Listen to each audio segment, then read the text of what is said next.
نسیم الریاض شرح شفا، بڑی ذمہ داری سے عرض کر رہا ہوں، نسیم الریاض شرح شفا جو قاضی ایاز مالکی نے لکھی ہے شفا شریف، اور وہ شفا شریف وہ کتاب ہے جس کے متعلق علماء فرماتے ہیں جس کے گھر میں ہے سرکار کی ڈائریکٹ نظر کرم اس گھر پر ہے،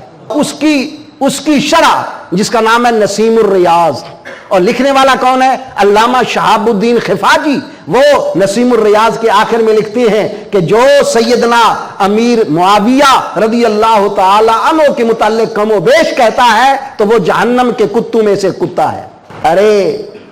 سیدنا امیر معاویہ رضی اللہ تعالی عنہ اور باقی فضیلتیں ایک طرف رکھ دیں،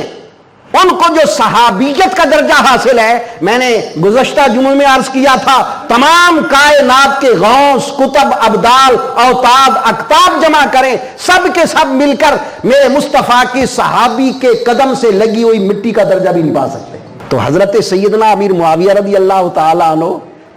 ان کے متعلق کم و بیش کہنا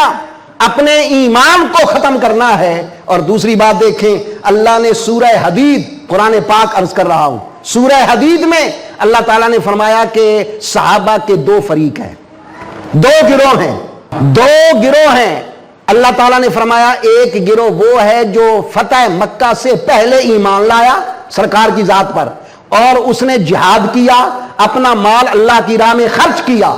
اور ایک وہ گروہ ہے جو فتح مکہ کے بعد ایمان لایا۔ حضرت ابو سفیان رضی اللہ تعالی عنہ فتح مکہ کے بعد ایمان لائے، اور اسی طرح دوسرے صحابہ بھی۔ تو رب نے دونوں فریقوں کو کیا سرٹیفکیٹ دیا؟ اللہ نے فرمایا کلم وعد اللہ الحسنی، اللہ نے ہر صحابی کے ساتھ حسنہ کا وعدہ کر دیا۔ اب میں یہ کہتا ہوں کہ ایک آدمی کو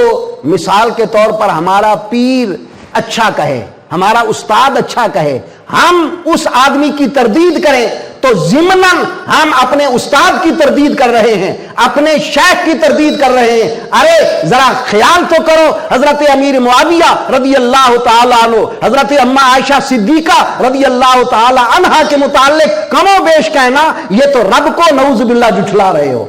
رب ان کی تعریف کرے، رب ان کو حسنہ کا وعدہ عطا فرمائے، رب ان پر اپنی رضامندی نازل کرے، اور تم ان کی کم و بیشی کر کے تنقیص شان کرو، تو معلوم ہوا کہ تم اللہ کے فرمان کو تسلیم نہیں کر رہے، اور جو اللہ کے فرمان کو تسلیم نہ کرے تو وہ دائرہ اسلام سے خارج ہو جاتا ہے۔ اور جو